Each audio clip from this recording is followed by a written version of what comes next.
মৃত্যুর পর কবরে নামানো পর্যন্ত ফেরেশতারা লাশের সাথে কি করে তা সকল মুসলমানের জানা উচিত। আজরাইল যখন আত্মা কবজ করে নেন তখন আত্মা দেহকে বলে, হে দেহ, আল্লাহ তোমাকে সুপ্রতিদান দিক।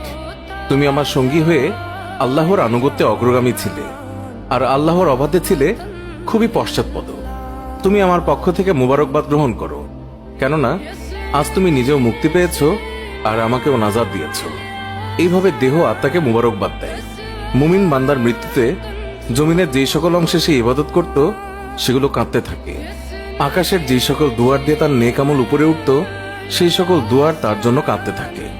যে দরজা দিয়ে তার রিজিক নেমে আসতো সেই দরজাও কাঁদে।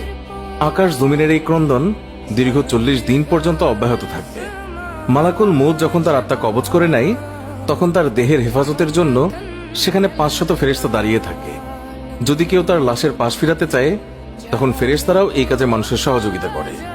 এমনকি কাফন পরিধান এবং সুগন্ধি মাখানের কাজেও ফেরেশতারা অংশ নেয়। লাশের সম্মানার্থে ফেরেশতারা 2 সারি করে ঘর থেকে কবর পর্যন্ত দাঁড়িয়ে যায়।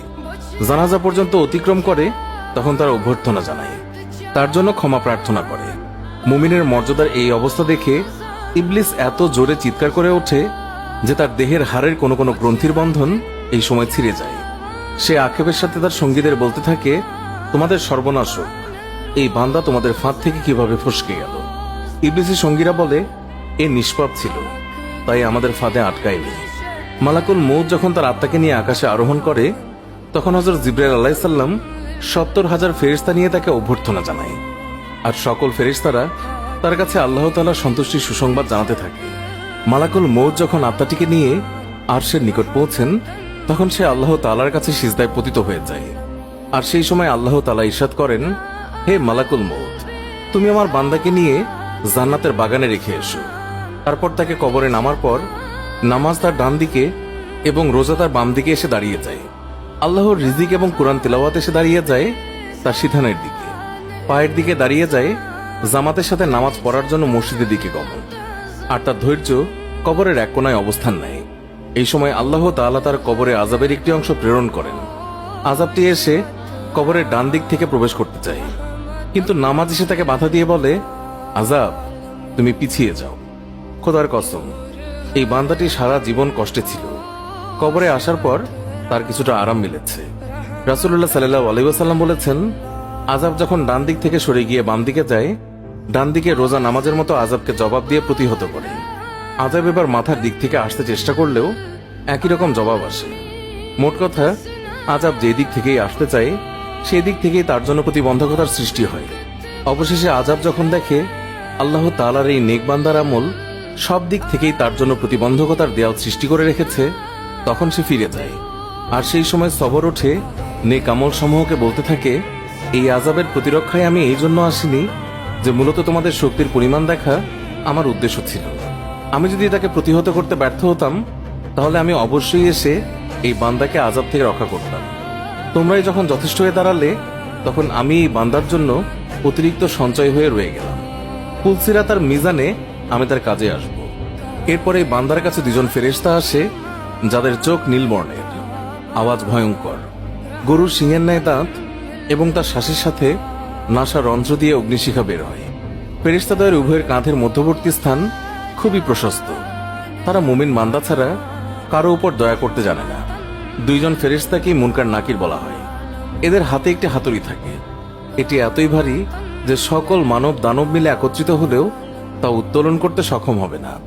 এই 2 জন ফেরেশতা কবরে প্রবেশ করে লাশকে বলে, উঠে বসো। লাশ তৎক্ষণাৎ উঠে বসে যায় এবং কাফনের কাপড় খুলে যায়। ফেরেশতা তখন জিজ্ঞাসা করেন, তোমার প্রভু কে, তোমার ধর্ম কি এবং তোমার নবী কে?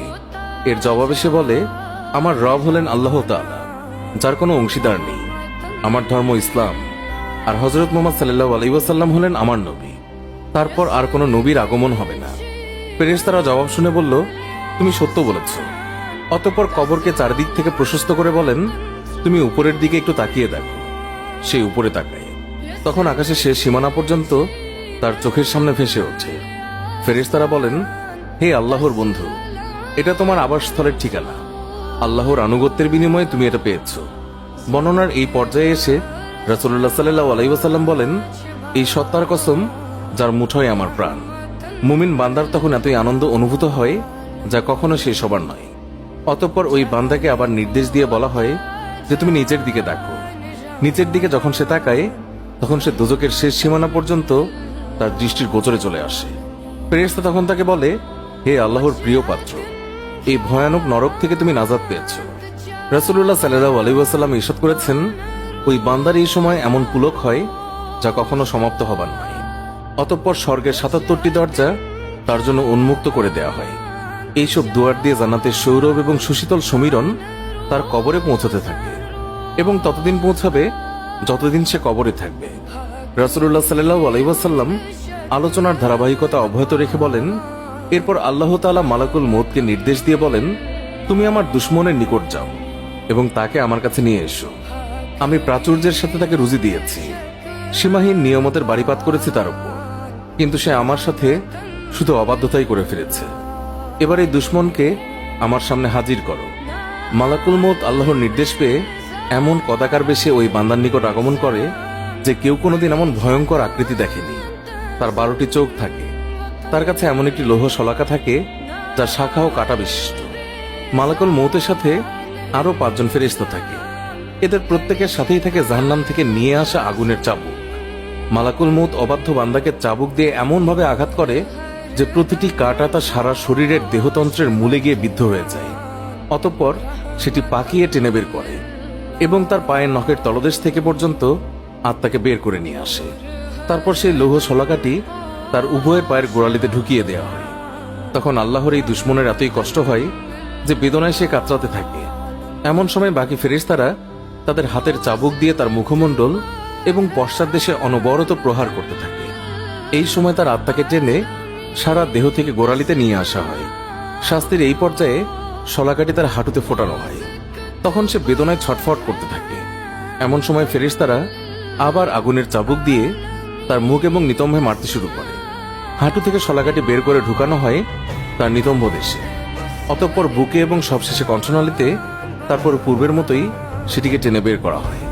এরপর ফেরেশতারা জাহান্নাম থেকে সংগ্রহ করা অঙ্গার তার থুতনির নিচে বিছিয়ে দেয় এবং বলে, হে অপবিত্র আত্মা, তুমি বেরিয়ে এসো।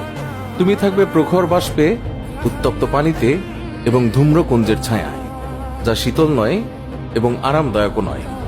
সূরা ওয়াকিয়া আয়াত 42 থেকে 44। মুসনাদে আবি ইয়ালা। আল্লাহ আমাকে এবং সবাইকে বুঝ দান করুন, আমিন। পোস্টটি ভালো লাগলে বন্ধুদের সাথে অবশ্যই শেয়ার করতে ভুলবেন না। ধন্যবাদ সবাইকে।